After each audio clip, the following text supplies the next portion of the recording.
Malaria నియంత్రణ మన అందరి బాధ్యత అని ప్రకాశం జిల్లా కలెక్టర్ శ్రీమతి ఏ తమీమ్ అన్సారియా అన్నారు. ప్రపంచ మలేరియా దినోత్సవాన్ని పురస్కరించుకుని ఒంగోలులో అవగాహన ర్యాలీ నిర్వహించారు. అవగాహన ర్యాలీని కలెక్టర్ జెండా ఊపి ప్రారంభించారు. ర్యాలీలో పాల్గొన్న వారితో మలేరియా నియంత్రణ ప్రతిజ్ఞ చేయించారు. ప్రతి ఏటా ఏప్రిల్ 25వ తేదీన మలేరియా నివారణ దినోత్సవాన్ని జరుపుకుంటామని కలెక్టర్ తెలిపారు. ఈ ఏడాది మలేరియా నివారణ మన అందరి బాధ్యత అన్న నినాదంతో జరుపుతున్నామని తెలిపారు.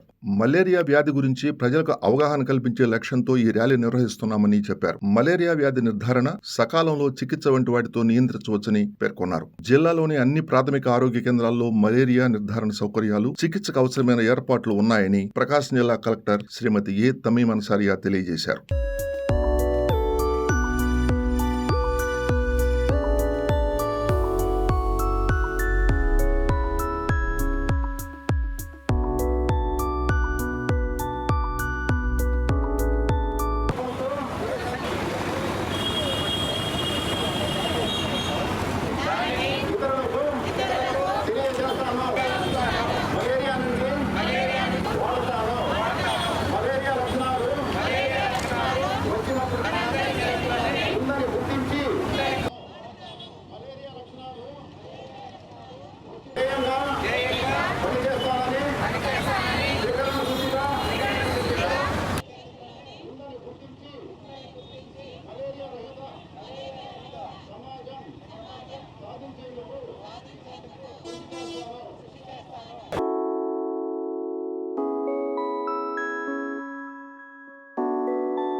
ఏప్రిల్ 25th ప్రతి సంవత్సరం జరుపుకుంటున్నాము.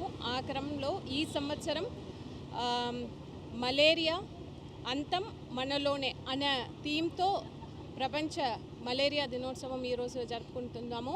దీనికి ఒక ముఖ్య ఉద్దేశం ప్రజల మధ్యలో మలేరియా గురించిన ఒక అవగాహన కల్పించడం, అదేవిధంగా ప్రివెన్షన్, ఇయర్లీ సిమ్టమ్స్ని డిటెక్ట్ చేయడం, తర్వాత టైమ్లీ ట్రీట్మెంట్ ఇవ్వడం. దీన్ని ముఖ్య ఉద్దేశంగా పెట్టుకుంటూ ఈరోజు మలేరియా గురించి అవేర్నెస్ క్రియేట్ చేయడానికి అవేర్నెస్ ర్యాలీ, అదేవిధంగా డోర్ టు డోర్ క్యాంపెయిన్ కూడా స్టార్ట్ చేయబోతున్నాము.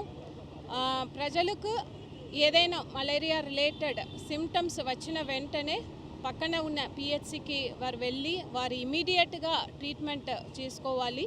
అదేవిధంగా దీన్ని ప్రివెంట్ చేయడానికి ఎక్కడ ఎక్కువ హై రిస్క్ ఏరియాస్ ఉన్నాయో అక్కడ ఆ ఏరియాస్ని గుర్తించి అక్కడ ఎక్కువ యాంటీ లార్వల్ ఆపరేషన్స్ కానీ, ఫాగింగ్ ఆపరేషన్స్ కానీ Panchayati Raj department, health department, municipal administration department కలిసికట్టుగా పనిచేస్తారు. అదేవిధంగా ట్రీట్మెంట్ కోసం కూడా అన్ని పిహెచ్సిస్లో, సిహెచ్సిస్లో దానికి కావాల్సిన ర్యాపిడ్ డయాగ్నోస్టిక్ టెస్ట్ కిట్ కానీ, అదేవిధంగా ఏసీటీ అన్ని విధాల సదుపాయాలు అరేంజ్ చేయడం జరిగింది. ప్రజలు అందరూ కూడా దీని గురించి అవగాహన తీసుకుంటూ మీరు అప్రమత్తంగా ఉండాలి. దోమల నుంచి మిమ్మల్ని మీరు రక్షించుకోవడానికి దానికి కావాల్సిన మస్కిటో నెట్స్ కూడా మీరు ఉపయోగించాలని ఈ సందర్భంగా కోరుతున్నాను. అందరూ కూడా డిపార్ట్మెంట్ నుంచి ఏ సలహాలు మీకు ఇచ్చి ఉన్నారో దాన్ని మీరు పాటించాలని కోరుతున్నాను. Thank you.